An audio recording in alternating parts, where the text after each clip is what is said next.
no child on the street naked in zip ties. Only at Peter's house can child be naked on zip ties. Peter Thiel rapes little boys. I'm here to protest Peter Thiel, who's today is the final engagement of his speaking series on the Antichrist. The AI is here now. The Antichrist is here. He is among us. Do you feel his presence deep within your rectum? Do you feel it? I can see it emanating from your eyes. You too, with your dreams of becoming billionaires. Yes. We are Satanists for Peter Thiel. We were summoned by our dark lord, the Antichrist. We want to be uploaded. I was just curious, I saw it on Twitter, and then I just wanted to, it's a provocative title, right? Oh, who doesn't want to learn about the Antichrist? I've also heard a couple of podcast episodes from him and Peter Robinson. I guess that's actually what drove me most here, is I wanted to listen to them converse further. And I'm here to protest Peter Thiel and the deceptions that he is peddling to the tech world, and how that he's abusing this software to, facilitate ICE and to, facilitate genocide in Gaza. Our dark lord is Lucifer, and we can feel the darkness rising every day in Chicago, coming to San Francisco, in LA. We can feel the darkness rising. Peter Thiel is one of the Antichrists sent to destroy America and destroy the world. So we are here to revel in his power. Yes. We cannot wait for the end time. Yes. He is the puppet master. He controls our government. The AI is rising. This one is a circle of wolves in sheep's clothing, and with a quote from the first letter of St. John the Apostle. And so at the top we have Peter Thiel. At the cardinal points we have tech billionaires Peter Thiel, Jeff Bezos, Mark Zuckerberg, and Elon Musk. And then around here at the other places we have Pete Hegseth, Secretary of War,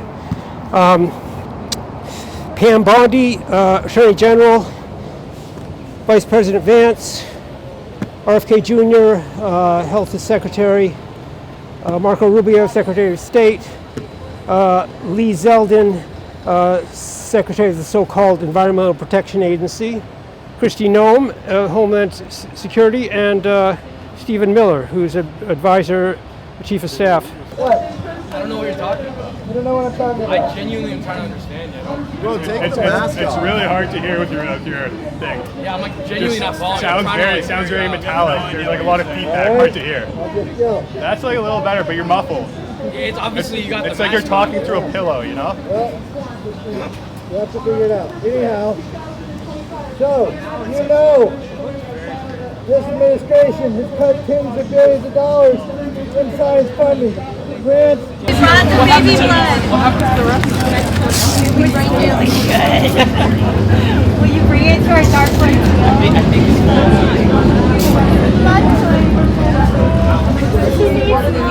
This is the blood of the youngest. That looks like V8. Is that V8? It's actually acrylic. You bring it to him. You can't even drink that. They should have gotten V8 where you could be more encouraged. Ask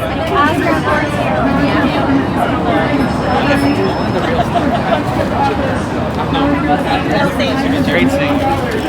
I don't know. He's kind of ambivalent about it, and I haven't heard the lecture. So I've read interviews, and he's kind of ambiguous about what he thinks the Antichrist is. I mean, he's postulating that the Antichrist is a system that will promise peace and safety for all, and lead us down the wrong path. And ironically, that seems to be exactly what he's doing. He's built the software that is supposed to enable a better world, and actually it's enslaving most of us and enriching the billionaires. So it seems to be a totally hypocritical thing that he's getting up there to speak about, but I don't know the full gist of what he's saying. No. I don't think the surveillance technology is necessarily going to lead to more. These are, I guess you could say these are tools, but these tools will enable the Antichrist to do whatever they need to do, but I think it will be okay. I think we will still learn how to deal with it. Like we will live in this constant surveillance state, but maybe we won't. Maybe we are discounting people's will. Maybe they will break it apart. Maybe we won't live in a surveillance state, even though we are building this technology. Once it gets applied at a large scale, maybe they determine that it's actually not that useful, or people will. I guess my larger point is we will evolve around it to a point where it won't be a big deal. This is rising in cities across the country. The darkness is coming to San Francisco. Upload your consciousness now. Yes. Peter Thiel brings the AI that will bring Armageddon and the end of the planet, the end of humanity, this mess. Yeah, maybe okay. I'm still yet to be convinced that there is this Antichrist that can come from it. It's his interpretation of what Antichrist is, or who the Antichrist might be.